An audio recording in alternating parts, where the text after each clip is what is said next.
Nahatulan na ang dating Pangulo ng South Korea na si Yoon Suk Yeol sa kasong insureksyon ng South Korean prosecutors mula sa naging panandaliang pagpapatupad nito ng martial law nito lamang Disyembre.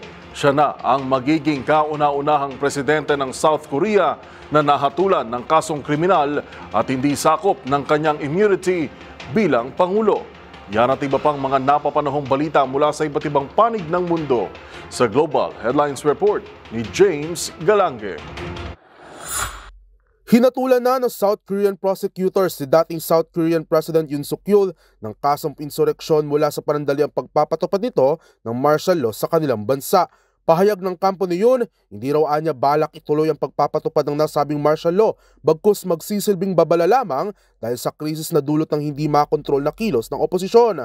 Sa ngayon, hinihintay na lamang na formal na ma-convict ang dating Pangulo ng kanilang korte at magiging kauna-unang presidente ng South Korea na hinatulan ng insureksyon na hindi sakop ng kanilang immunity.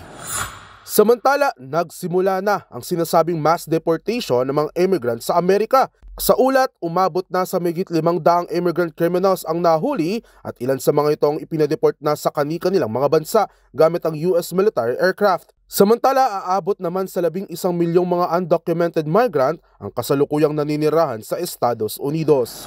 Sa iba pang balita, posible umanong lab leak sa China sa halip na natural na pagkalat mula sa isang wet market ang pinagmulan ng coronavirus pandemic o COVID-19.